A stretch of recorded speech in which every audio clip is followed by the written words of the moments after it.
আমি যে আয়াতে কারিমা তেলাওয়াত করেছি সেই আয়াতে কারিমা হচ্ছে সূরা আল ইমরান। কি নাম বললাম? বাহ, আপনারা তো অনেক অগ্রসর, বলে দিলেন সাথে সাথে, অনেক জায়গায় গেলে বলতে পারে না। সূরা আল ইমরান সিরিয়ালে 3 নম্বর সূরা, 3 পারার মধ্যে আছে। পারা নাম্বার 3, সূরার সিরিয়ালও 3। প্রথমে সূরা ফাতিহা, তারপরে সূরার নাম কি? সূরা বাকারা, তারপরে সূরার নাম সূরা আল ইমরান। বাহ, আপনারা তো সব মুখস্থ। এই সূরা আল ইমরান সিরিয়ালে 3 নম্বর সূরা, আপনার পারা নাম্বারও 3, আয়াত নাম্বার হচ্ছে 61। এই 61 নম্বর আয়াতে কারিমা যখন নাজিল হয়, এটার শানে নজুল হচ্ছে নজরানবাসীরা, নজরানের খ্রিস্টানদের বিশাল একটা দল প্রতিনিধি, তারা রসুল পাকের কাছে আসলো। এসে তারা বলতে লাগলো, তার আগে বলি এটা কোন কোন কেতাবে আছে। এটা খাকে কারবালা 9 পৃষ্ঠার মধ্যে আছে, এবং কানজুল ঈমান ও খাজাইনুল ইরফান, কানজুল ঈমান ও খাজাইনুল ইরফান, এটা ওয়েরলিদের লেখা কোরআনের একটা তাফসির। সেই কেতাবের 121 পৃষ্ঠার মধ্যে এনেছেন। এছাড়াও তাফসিরের যত কেতাব আছে, তাফসিরে মাজহারি বলেন, সানাউল্লাহ পানিপতির লেখা, তাফসিরে বাইজাবি বলেন, তাফসিরে আল কাশাফ বলেন, তাফসিরে দুররে মানসুর বলেন, তাফসিরে কুরতুবি বলেন, অধিকাংশ তাফসিরের কেতাবের মধ্যে এসছে। শানে নুজুল হলো নজরানদের, খ্রিস্টানদের একটা প্রতিনিধি, তারা নবীজির কাছে আসলেন। এসে বলতে লাগলেন হুজুর সাল্লাল্লাহু আলাইহি ওয়াসাল্লামকে, তারা বলতে লাগলো যে আপনি কি ধারণা করেন ঈসা আলাইহিস সালাম সম্পর্কে? কার সম্পর্কে? ঈসা আলাইহিস সালাম সম্পর্কে আপনি কি ধারণা রাখেন বলেন। নবীজি বললেন ঈসা আলাইহিস সালাম আল্লাহর বান্দা, আল্লাহর বান্দা, আল্লাহ সৃষ্টি করেছেন। এই নজরানের খ্রিস্টানরা বলতে লাগলো যে না, আমরা ধারণা করি ঈসা আলাইহিস সালাম আল্লাহর পুত্র।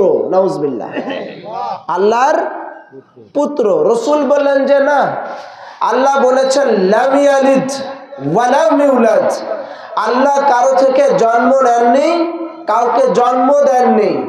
ঈসা আলাইহিস সালাম আল্লাহর বান্দা। তারা বলতে লাগলো না, আল্লাহ তাআলা পিতা ছাড়া কখনো সন্তান পয়দা করেন, এটা আপনি কখনো দেখেছেন? রাসূলকে তারা বলতে লাগলো।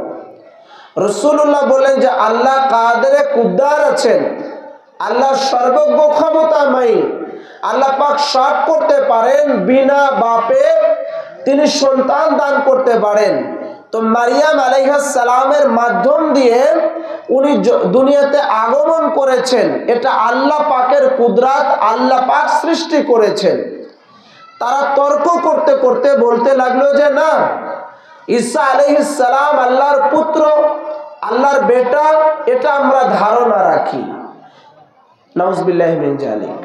এই বলতে বলতে তারা তর্কে জড়িয়ে গেল আমার নবীজির সাথে। কার সাথে? নবীজির সাথে। এটা আল্লাহ পাকের পছন্দ হলো না যে আমার নবীর সাথে তর্ক করবে, আমার নবীজির সাথে তর্কাতর্কি করবে, এটা আল্লাহ পাক পছন্দ করলেন না। আল্লাহ তাআলা আমার নবীকে শিখিয়ে দিচ্ছেন যে তাদেরকে তাহলে বলুন যে আমরা চলো মুবাহেলা করি। মুবাহেলা মানে বাহাস, মুবাহেলা মানে বাহাস করা, চ্যালেঞ্জ করা। এই জন্য এই সূরা আল ইমরানের 61 নম্বর আয়াতে পাককে বলে আয়াতে মুবাহেলা, চ্যালেঞ্জের আয়াত, চ্যালেঞ্জের আয়াত। এরপরে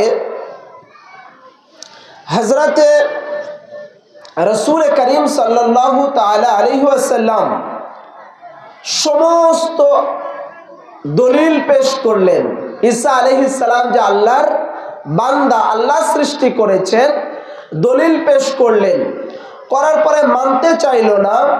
তখন এই আয়াতে মুবাহেলাটা আল্লাহ পাক আপনার আমার নবীর উপরে নাজিল করলেন। নাজিল করার পরে আল্লাহ তাআলা শিখিয়ে দিচ্ছেন। এর মধ্যে আল্লাহ পাক শিখিয়ে দিয়ে বলতেছেন, হে নবী আপনি বলুন, ফাকালু নাদউ আবনাআনা ওয়া আবনাআকুম ওয়া নিসাআনা ওয়া নিসাআকুম ওয়া আনফুসানা ওয়া আনফুসাকুম। আল্লাহ বলতেছেন, হে নবী আপনি চ্যালেঞ্জ করুন, বলেন যে চলো আমরা খোলা একটা মাঠের মধ্যে যাই, ময়দানে যাই, খোলা ময়দানের মধ্যে যাই। আর নাদউ আবনাআনা ওয়া আবনাআকুম, তুমি তোমাদের সন্তান সমূহকে ডাকো, আমি আমার সন্তান সমূহকে ডাকি।